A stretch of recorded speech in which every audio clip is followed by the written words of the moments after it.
Thank you guys so much for having me. I'm going to ask real quick if your mic's still on, Corey. Do you guys do questions during the presentation? That's totally up to you. We usually wait until the end, but if you prefer questions as we go, we can do it that way. Doesn't matter. Let's see. Let's wait to the end. I'm not sure how this is going to present here. I think it'll be easier with screens if we just wait to the end and someone won't have to listen. Corey, if you're still on, can you see my screen? Yes, that looks good. All right, excellent, cool.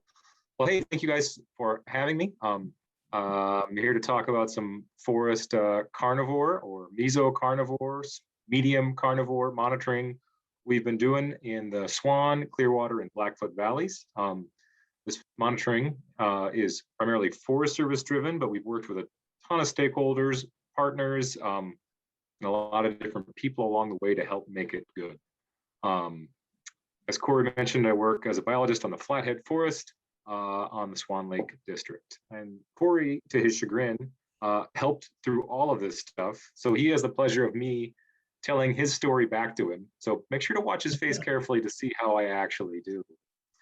I have roughly 6 or 7 hours of policy before we get to the animal stuff. I wanted to talk about the Collaborative Forest Landscape Restoration Project, which is actually just basically the program that jump-started this work.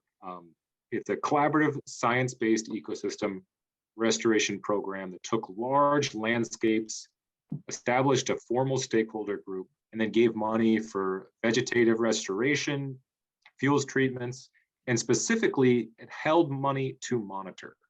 And the cool thing about this was I get to sit around a table with a bunch of biologists from different forests, different nonprofits, even outside groups, other agencies, and talk about how this would work and what needed to be done through a Forest Service lens, but we got all that input along the way.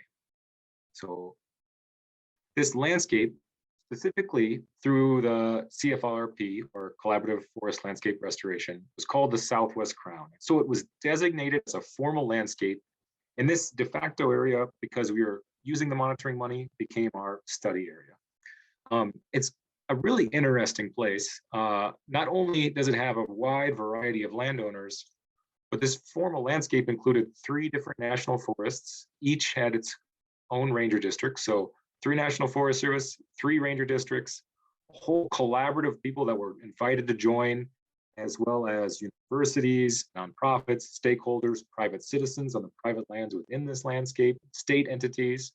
And so it was a fascinating experiment on how to get things done, all pulling together. Corey was the monitoring coordinator. We privately refer to him as the peacemaker behind his back, I guess not so privately now. Those that are not familiar with the landscape, I'll quickly give you a rundown. It's composed of the Swan Valley, which is the Swan River, which flows north into Flathead Lake, the Clearwater River Valley down here by Seeley Lake, and that is the Clearwater River that flows into the Blackfoot, and the Blackfoot Valley that runs out to the east towards Rogers Pass, which has Lincoln. That's part of the Helena National Forest. Clearwater is Lolo, and the Flathead is Swan, which I'll probably refer to those off and on through the presentation, so at least you know what I'm talking about, more or less. The 3 target species were wolverine, Canada lynx, and fisher. 3 of the coolest, what we call mesocarnivores or forest carnivores you can find, and Montana's lucky enough to have all 3 here in the western side of the state. These species are very high profile. As a Forest Service person who works in lands, we do a lot of forest management, make a lot of decisions around firewood or logging or road building or recreation, campgrounds, trails. And these 3 species almost always pop up on our list by public concern, agency concern, nonprofit concern about what we're doing to protect them specifically. And if you flash back all the way back to 2012, when ammunition was still hard to find, we didn't know a ton about these critters in this landscape. In fact, we knew very, very little.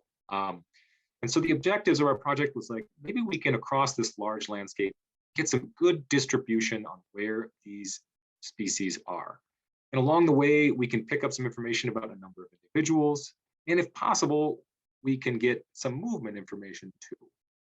Unfortunately, we still, even with the dedicated monitoring money, had a shoestring budget. We didn't have money to put collars on, follow, and monitor. We didn't have the manpower or the funding for the technology. But we developed a system of methods where we could actually get after and figure out the distribution and collect some information on individuals for all three species. So before I charge ahead into methods, or every biologist loves to dwell, I want to talk about how this landscape fits in the greater picture for these species. So here on the map on the right, you'll see some hash lines, and that's critical habitat for lynx. And that's just important because largely that's drawn around really good habitat that's occupied by Canada lynx in northwest Montana. So you can see my red boot down there is the southwest crown of the continent. We're kind of in the heart, so to speak, of lynx country. So close to the southern end, maybe the heart is too much. But something that's cool about our project area is we have the largest, probably most viable lynx population in Montana, and that is just north of Sea Lake. We knew that, but we don't know numbers or how lynx are distributed across this large landscape. And for National Forest Management, that's pretty important. For those that don't know a ton about lynx, they're a kind of a forest structure dependent species. And what I mean by that is they prey on snowshoe hare, and the places they prey on snowshoe hare are on these super dense sapling stands or in this multiple layered forest that you have to push your way to get through. And they're better than any other predator out there at preying in these two types of stands, especially in deep snow. Lynx have these big snowshoe paws that lets them outcompete other critters. So for a forest structure dependent species, that's particularly good for an agency that does a lot of forest management. And wolverine, lots of folks picture wolverine in these high, rocky, alpine scrub, Granite Park Chalet-esque landscapes of Glacier Park. And they are certainly this high elevation alpine cold dwelling species, but they use a lot of lower elevations as well, especially in the winter. Some folks here may have heard or even seen of a wolverine loping around the ski slopes of Big Mountain in the last couple of years.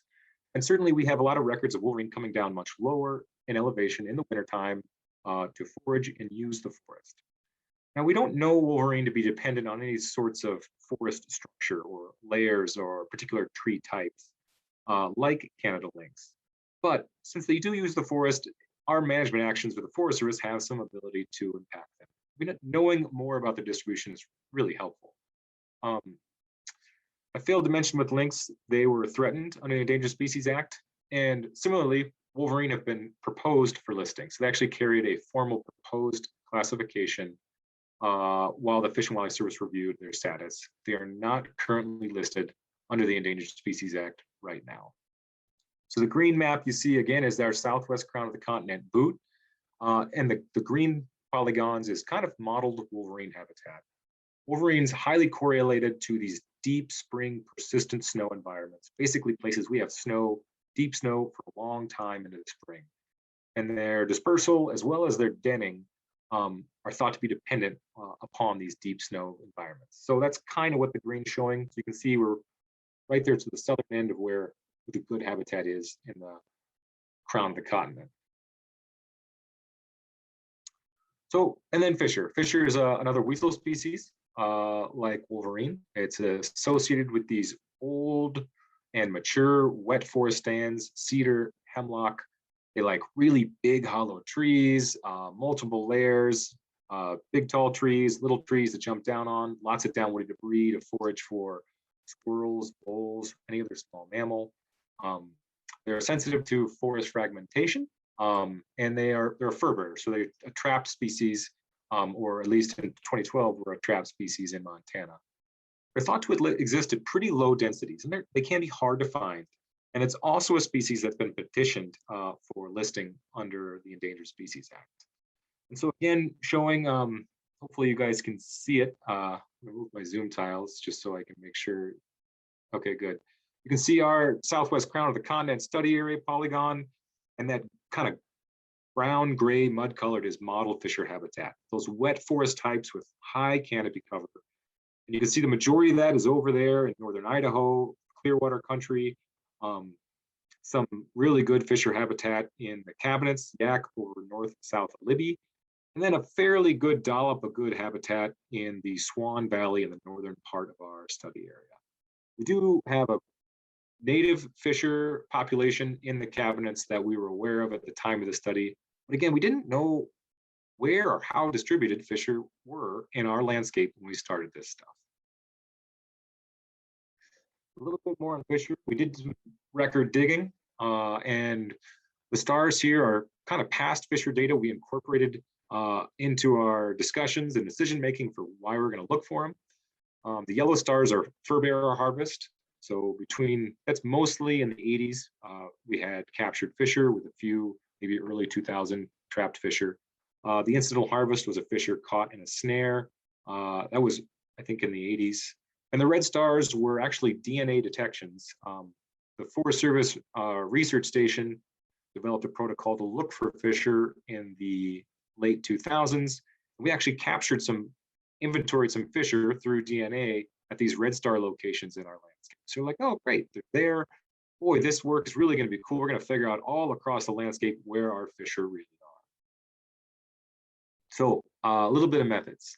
This is a lot of landscape. It's over 1 million acres, bunch of different folds, creeks, mountains. We have some wilderness, some places that are really hard to get to, some places that have a lot of road. There's a bunch of old Plum Creek industrial forest land in there. And so to break up that effort and to spread it evenly across the landscape, we adopted a couple protocols to have our looking make sense.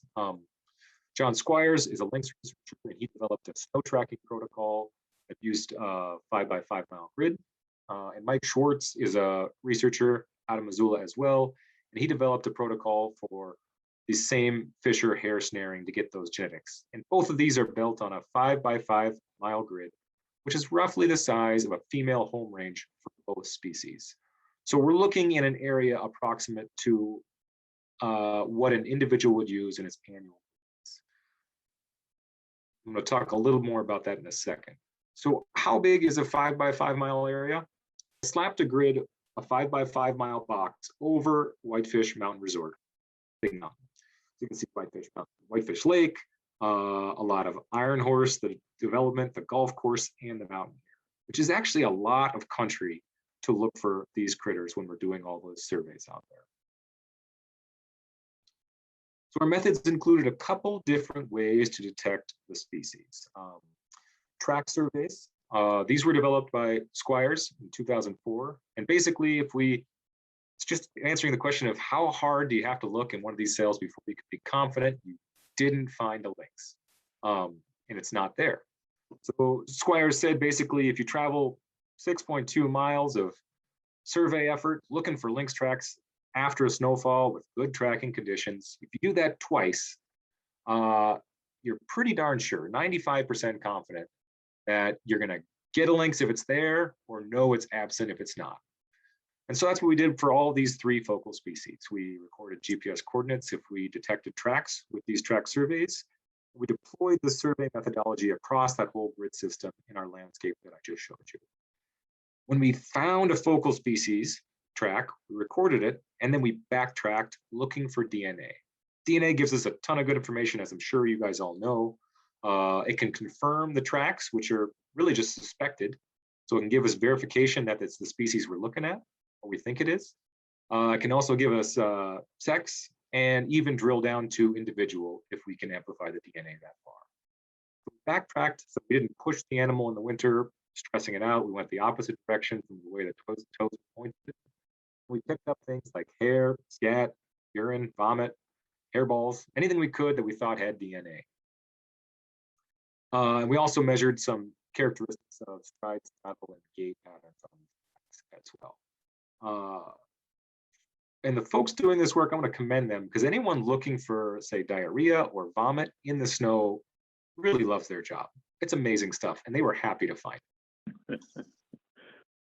Early on, in 2012, we deployed these fisher snares, which were specifically developed by Mike Schwartz for fisher. And we wanted to use that information because of the science behind it. And unfortunately, in 2012, we put a lot of these out, and we didn't get a single fisher. And in fact, a lot of these things got broken. We had lions and wolves pounce on them and break them all up. We had them get buried in the snow. And we actually, even though some of them got buried, we had a terrible tracking winter in 2012. So between these two things, we kind of had to go back for the drawing board, getting everything we thought we could out of our effort out there in the winter. And these fisher snares were pretty specific. So we didn't get any fisher detections in these tubes. So we kind of changed it up and went for a different mode. And so most of my data, I think the rest of it now will be summarizing 13 through 16, treating 2012 as a pilot season. And so we upped our ante by putting more reward out there in the winter landscape, hoping that more of these carnivores would come in. So here, speaking of critters, you have one of the field directors, Adam Lieberg, cooking his lunch on a tree. His teammates wired it up there so it'd be hard for Adam to get him off. That way the bait would at least last for a little while. But it is important to put your bait really well on a tree because you want it to last out there as long as possible. So we developed this multi approach, and we did so by talking to these guys in northern Idaho who had done this. And they were saying, hey, this is working for us. We're getting marten, we're getting fisher, we're getting lynx, we're getting wolverine. These are proven methods. And so from 13 to 16, we changed it up and we deployed these bait stations. What is a bait station? They're kind of weird. They basically include some hair snagging devices in the form of those copper brushes you use to clean your gun barrel. A lynx pad down here at the bottom for any animal that's rubbing. And the animal climbs up the tree, hopefully triggers the remote camera and grabs onto the meat and eats a lunch. And again, you want that meat so tight to the tree it doesn't go anywhere because you want that animal to work hard on getting it off. So there's a lag bolt through hopefully what is the scapula, or if you get it around the femur, and that's all wired up there. We tried to rebait these stations, go back out and put more roadkill deer is what we used, and these trees every 30 days. And we tried to put 2 of these bait stations per cell and do track transects, snow tracking transects across our landscape. So let's see if this video works. To give you an idea of how these gun brushes collect hair, here's a bait station in action.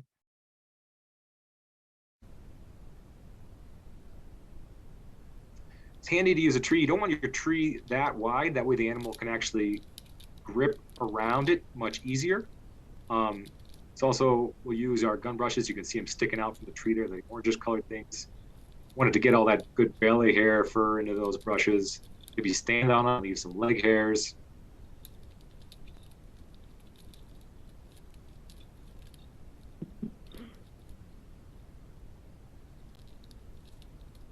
Nothing like some cerebrospinal fluid there on a cold winter day.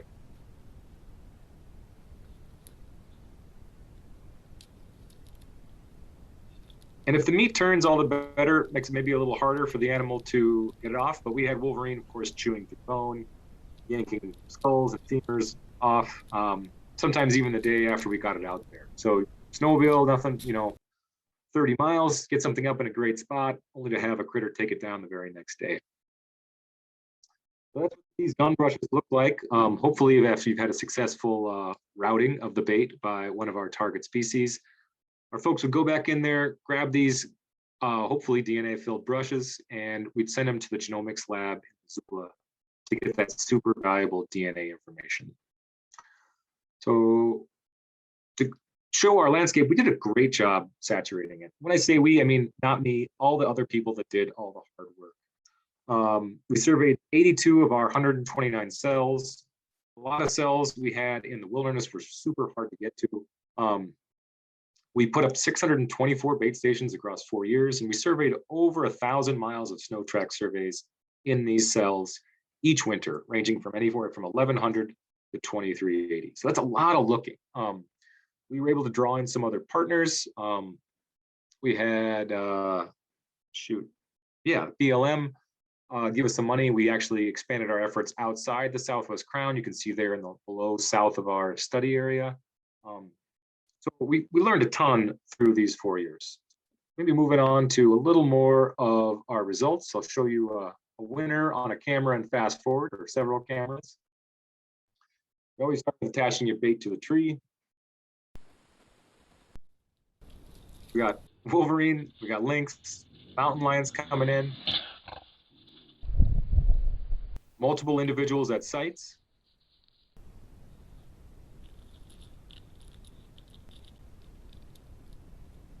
I think you just saw that guy.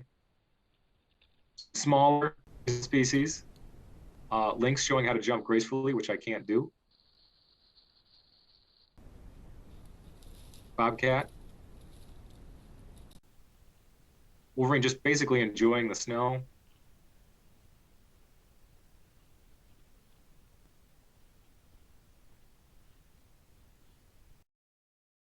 Other critters, again, also enjoying the snow.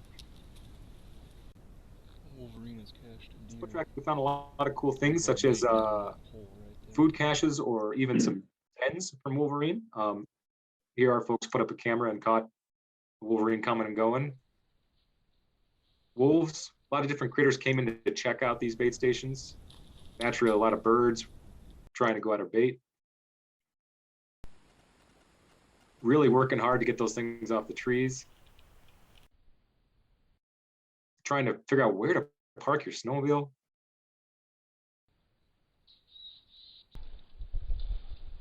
Moose, hoping that's not its future.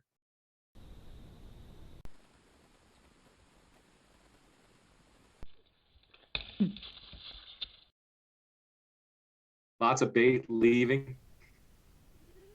A couple collared lynx, using our lynx pad right there.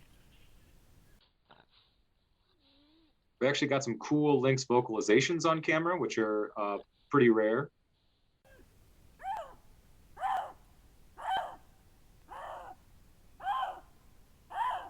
They sound majestic, don't they?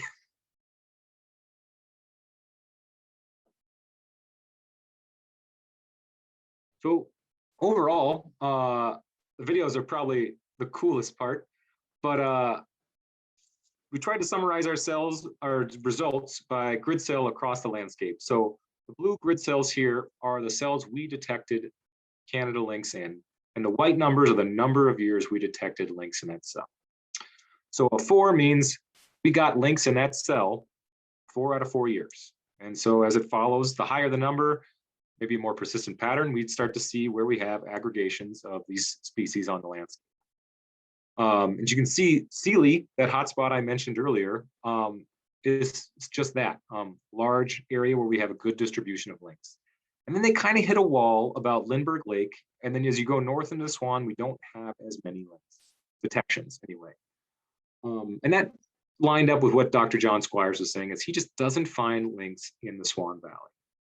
And then we found lynx over towards Lincoln, north and south, as well as some of those higher moisture forest mountain areas like around Dalton. Through genetics, we got 39 individuals. And I think before we worked on this, we only had 9 or 10 lynx known by the research station with genetics in this landscape. So we added 30 individuals to a genetic database, which is pretty astounding. 23 males, 16 females based on those genetic results. We found that snow tracking ended up being the best way to detect lynx on our landscape.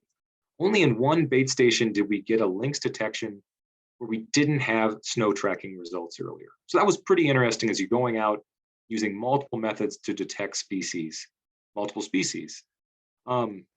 As I mentioned, the majority of the detections were around Clearwater, and the Swan had the fewest. I'm a Swan guy, so you're gonna get a little bias there about what I think is cool. I envision this data a different way. If you take the points, the bait stations as points in the landscape, or where we detected the tracks as a GPS point, and you looked at the density of those points, you can kind of see a different or a similar pattern from just looking at the cells themselves. Again, north of Sealy in that northern Clearwater country, you got a lot of lynx from our work, as well as down south of Lincoln and north of Lincoln as well. And so for Wolverine, we identified genetically 32 individuals, split evenly between males and females. And I thought this was pretty cool because before, a lot of people discussed Glacier National Park, this high alp and rocky environment, as the mecca for Wolverine. And a different Forest Service researcher estimated, he guessed at the number of Wolverine after working up there in the early 2000s. There's maybe around between 30 and 40, if I'm remembering right. Dan Savage can correct me if I got that wrong. But we'd identified 32 individuals just through genetics. And that isn't a population estimate. That's the opportunistic genetics we collected on this landscape over 4 years. Majority of those were actually in the Swan. The missions were a big hotspot for wolverine. Again, that orange cell you see is where we detected a wolverine, and the white number is the number of years we detected it using any method, whether it's picture on a camera, genetics, either one. The majority of wolverine, I mentioned again, was in the Swan Valley.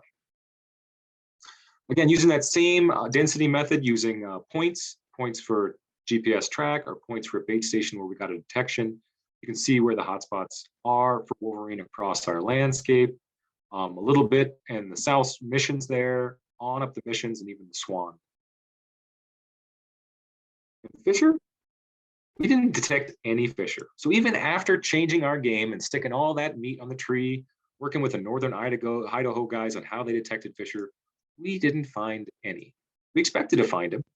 We even had collars for fisher to try to do a pilot looking at when we found them in this landscape, we were going to collar them and follow them around. And it didn't work out. Best laid plans. And so we actually were able to find a better place for those collars over in the Lochsaw country where there are fisher. And this is asked a lot of questions about what are the historical distribution of fisher? Where are the fisher if they're not on this landscape? What happened to them? And I don't have answers for that. I do have some guessing, but I want to get to some other statewide work here. We found some cool movements that we would have not otherwise known with the genetic work. For instance, lynx F4 traveled all the way from Lost Creek in the Northern Swan, and she got hit on the interstate around Bearmouth, which is far south of Missoula. That's a pretty big dispersal for a female lynx into habitats that are really not that great for a lynx. A bunch of really dry forest, even sagebrush, raising questions about why, where. Pretty cool.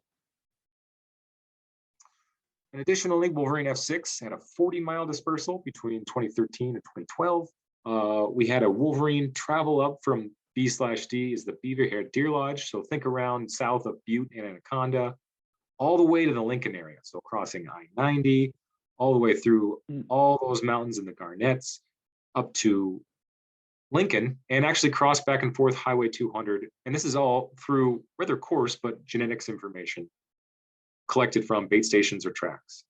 And then a Wolverine F12 was detected at 4 different bait stations in 2014, and it hopped across Highway 80. Again, supporting some movement that these critters can move around a landscape, especially across busy highways and broad glacial valleys. We got some cool other information, which is really supplemental on non-target species. The green on the left part of the screen are the cells we detected marten. Fun fact, there are 2 species of marten in Montana. There's the American marten and the Pacific marten. And actually through our study area is the line where those 2 species overlap, or integration zone. And so the research station is actually trying to pull apart the genetics that we collect in this area to look at any potential hybridization or areas where these 2 overlap to get a better idea of where that line really is between these 2 species of marten. The blue cells on the right are places we detected bobcats across our landscape. All right, and the story continues.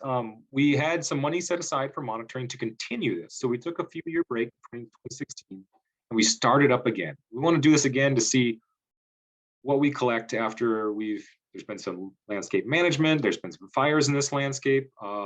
What does another few years of this kind of our monitoring look like? And can we compare those results? So I quickly pulled some data from last winter. And these are specifically for lynx. I thought it was an interesting pattern to be determined. All our genetics results are still at the labs. So I can't tell you cool stories about individuals or even shore up any information I don't have. But I took lynx tracks detected by our crews. And on the left-hand screen, that was last winter. And I compared it to our 4-year summary that I've been talking about lynx on the right. And you can see there's a bunch more light blue cells for lynx detections in the Swan Valley than we had previously between 2012 and 2016. It'll be interesting to see if this pattern continues. The one big change in the landscape we had between 2016 and last winter, 2020, was the Rice Ridge Fire, right about this area, just to the east of that conglomeration of blue cells right there. So maybe some of these lynx have dispersed out of that area since it's all got burned up. Maybe some of the forest habitats have grown to a good place for both hare and lynx and the swan, and these animals are taking advantage of it. One of the benefits of continuing this work will be to see how those changes shake out once we get more information. I want to plug a couple other efforts that have gone out there in this time, and kind of a cool story, and I really got to credit Corey Davis. It's painful to do so for a lot of this work. Along the way, we didn't just do this work, but we had a couple interagency carnivore monitoring workshops, sharing what we've learned, sharing the best way to detect these species, sharing science, a lot of knowledge. And I think those workshops helped get some other projects going that I want to share. So Kaylin has been doing this work south of our particular study area. You can see in the map area there, it's kind of down there in the Garnets, south of Lincoln. And he holds these polls developed by Dr. Audrey McGowan, and he gets an idea of individual wolverine by looking at their distinct ventral patches, that coloration you see on their chest. And you can even get sex, as you can see the sex of this wolverine spread on these frames. So Kaylin's contributed to this work, and I just wanted to give him a shout out. There's a lot of different partners, maybe doing work a little different way, but does help put all these different smaller pieces into the bigger puzzle across the landscape here in Western Montana. Jumping to Fisher, there was a master's thesis done in 2018-19 were the field seasons, I believe, and 2020 was the thesis. And Jessica Kroner actually looked at the border of Idaho and Western Montana, really considered to be the hotspot for Fisher. And she distributed cameras with the same bait station approach across this boundary, trying to figure out what the distribution of Fisher are. And she found that even in Western Montana, we don't have a great distribution of Fisher. Most of the good stuff, or at least where Fisher are now, is in northern Idaho, or even down there into north central Idaho. Raising some questions about management and maybe obviously some more work to be done there with Fisher. But with the state, a couple state authors actually just recommended not trapping Fisher in this area, and really focusing on more for how we're going to do forest management to make sure things are connected. Really wanting to focus on keeping Fisher in a stronghold we know they've been in Montana. Additional work since 2016, we stopped doing ours before we picked it back up again in 2020. Is four-state region looked at getting a good big broad brush distribution of wolverine. Washington, Idaho, Montana, and Wyoming actually coordinated, and using the same protocol and timing this stuff over 2 separate seasons, looked for wolverine in a statistically rigorous way and got some pretty cool results. And our work was able to contribute to this in 2017. We still had crews and a little bit of funding. You can look up here in our crown of the continent area, you can see light green cells, which were not required as part of the procedure, but was supplemental information. We were able to contribute to those. And this work is actually going to come back around and continue this winter. So Montana is leading another wolverine distribution census using this same cell framework. Again, more information that our data is contributing to as the story gets bigger and we try to plug pieces in for these elusive forest carnivores. The dots here are different studies and samples of DNA in databases for all those different studies. Think of it as like a spatial bibliography. And so this is research and prep that's looking at the genetic structure of wolverine over this huge area, northern, western Canada, down through Washington, Idaho, and Montana. And all these folks are trying to be the puzzle pieces to put together the larger larger picture. And we're some of that information as well in this work down here in the green dots, which I thought is kind of neat. So I've been yammering on for a long time. There's a bunch of support and funding I wanted to make sure to give reference to. I don't have Swan Valley connections here, but they're also a nonprofit. Bunch of folks to thank for all their work. I'm certainly wasn't pivotal or monumental in this work. I get to be part of the story, which is cool. But all these other folks did so much more heavy lifting. I'm grateful I get to work with them, and it's a lot of fun. There's more videos, and I could send this link, or you'll have it on a recorded video. SwanValleyConnections.org. There's tons of videos that we picked up. Luke and Adam and Mike are really good about putting together some neat stuff. So I'd encourage you to go online and check that stuff out. Here's my literature cited, which I know you guys are all desperate to see. And I will stop and hopefully get questions. I'm going to stop sharing my screen. That was great, Mark. Thank you. Good to see maps with the latest data in it. Yeah, thanks so much for telling us about that. And yeah, let's take some questions. Who's got some questions for Mark? I got one, Mark. It deals with forest fires. Obviously, everybody knows that the frequency of forest fires has increased, and it looks to me like this could have some negative impacts on these animals that you've studied. What do you think about that? Yeah, that's a really good point. So for example, like lynx and fisher have evolved in ecosystems with fire for a long time. But as you said, we probably through fire suppression and climate change have changed the pattern, severity, and intensity of these fires will burn.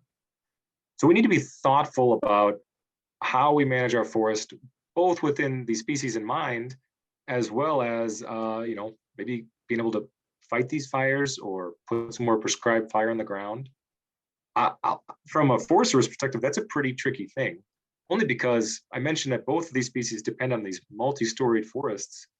I mean, a lot of folks see those as ladder fuels, high potential of ground fire. And so the more information we have about the distribution of these species, some of the thresholds around forest management or changes, disturbance to the forest, the better we can serve them and accomplish our goals of maintaining all the other important pieces of an ecosystem. Yeah, thanks. Sure, good question.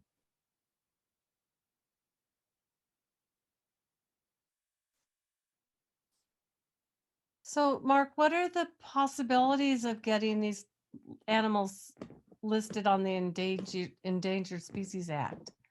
Is that It's a good process or what? Yep, it's a process.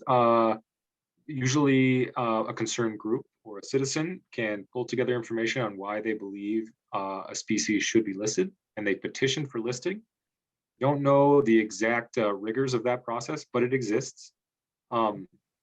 At which point the service, U.S. Fish and Wildlife Service, will look at that petition, and in some cases they'll do an assessment to see, based on the best available science, if that species deserves to be listed under the regulatory language in the Endangered Species Act. It's a tricky process. Any statutory language has its limits, but we actually, our data was able to support data calls by the service for both lynx, wolverine, and fisher, because there were petitions in that time period we were doing this work. As terms of what the bar is to petition these, I'm afraid I don't have insight to that. That's a different agency, the Fish and Wildlife Service, and I can't say with specifics. I do have some species status assessments, which is like a report they generate when they decide to list or not list a species. And I'm happy to share those with you guys if you'd like to read them over. Thank you. Yeah, good question.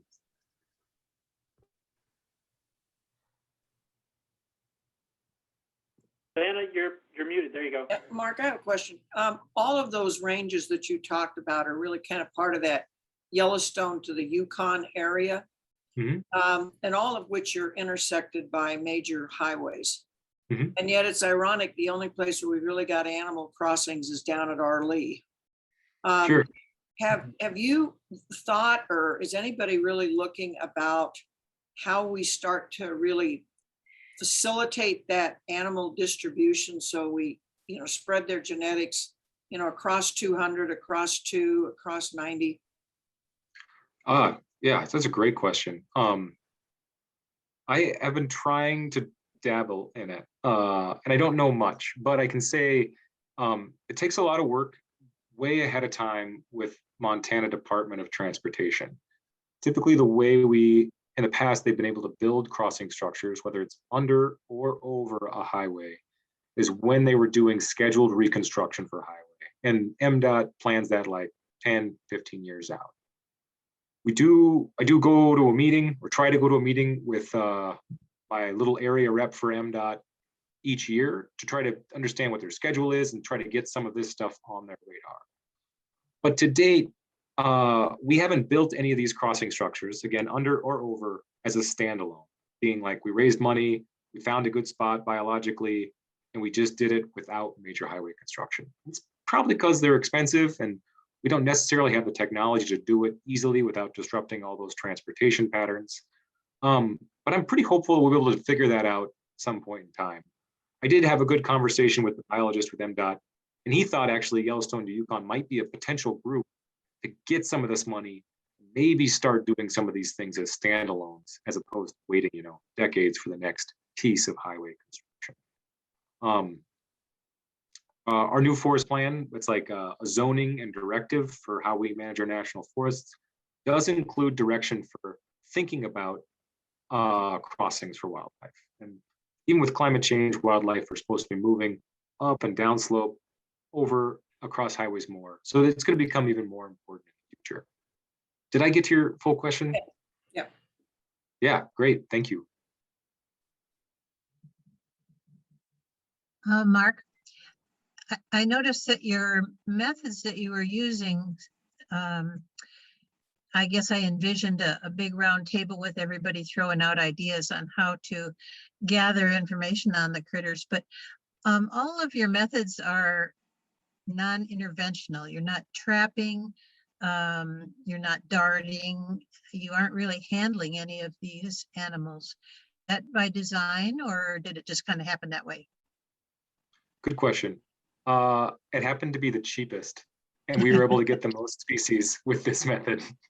Okay. I don't know if you remember any different. I think we talked a lot about objectives if we could collar an animal, but we didn't have the resources, and it was a whole nother level of procedure and collaboration with the state agency to get that done.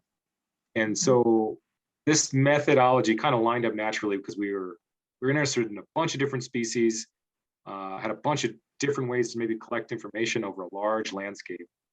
And because of those kind of real broad objectives, we ended up on a kind of non-invasive approach. Would you say that's correct, Corey?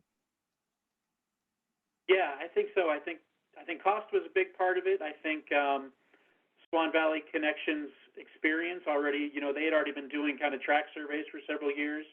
So we had good staff that were already trained in that methodology. So I think that kind of led us down that road a little bit. And then being able to work with the folks at the genetics lab as well kind of led us towards that. Yeah. So. Yeah, leveraging those existing partnerships we had definitely pushed us, for sure. That makes sense. Good call.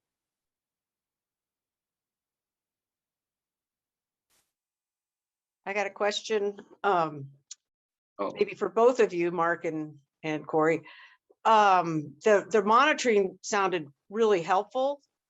Do you guys think down the road in a decade, something like this should be redone again if if the money's there and the resources? Because everything's always going to change. Definitely, yeah.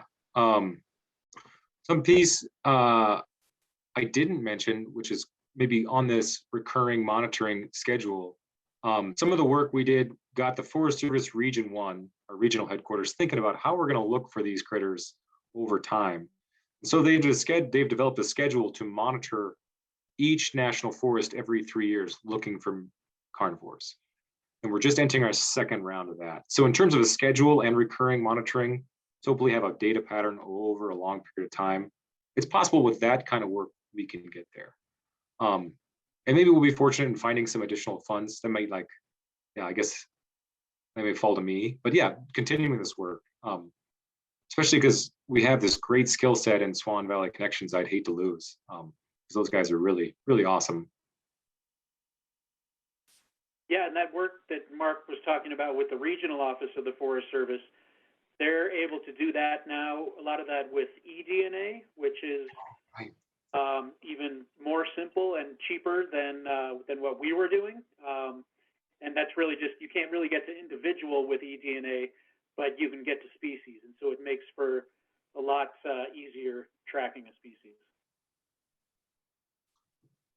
Yeah, you guys will like this story. So with the eDNA stuff, they put up a game cam in the woods.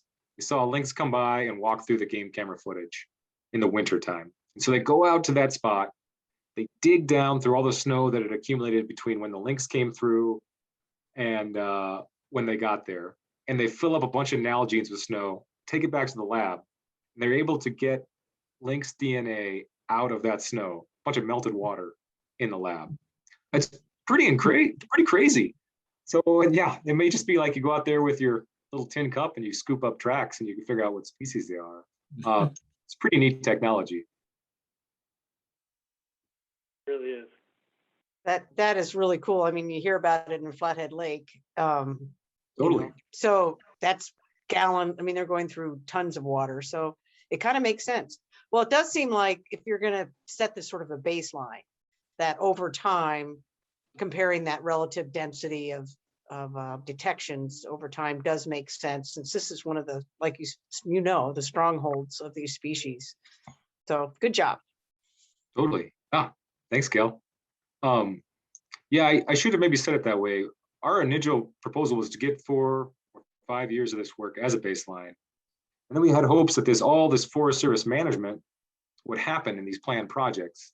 And we could come back starting in 2020 and do it again. Again, we make all these plans, but a bunch of these projects got held up in court. They didn't move through. We had large fire in the landscape. And so we maybe didn't see the same vegetative patterns we thought would change through management. But we'll still hopefully, is it maybe 2 years or 3? I'm not sure how much funding we have, Corey, but we're going to try it again this winter. So we'll have some, another cycle of data hopefully to compare.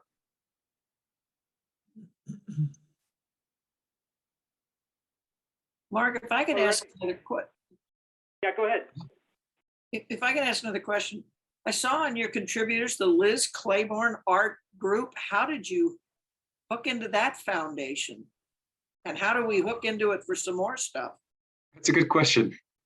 They used to own a cabin on Lindbergh Lake and had an existing relationship with a nonprofit in the Swan Valley. So that's actually how we hooked into them. I think they've since sold their place there. But I'm sure there's other ways to find funders.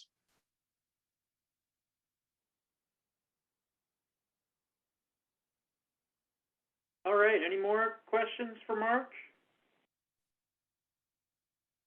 Well, that was fun, Mark, taking me down memory.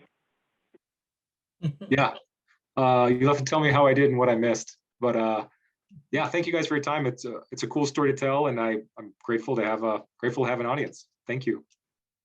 Thanks, Mark. Thank you, Mark. Thank Yeah, you. thank That you. was fantastic.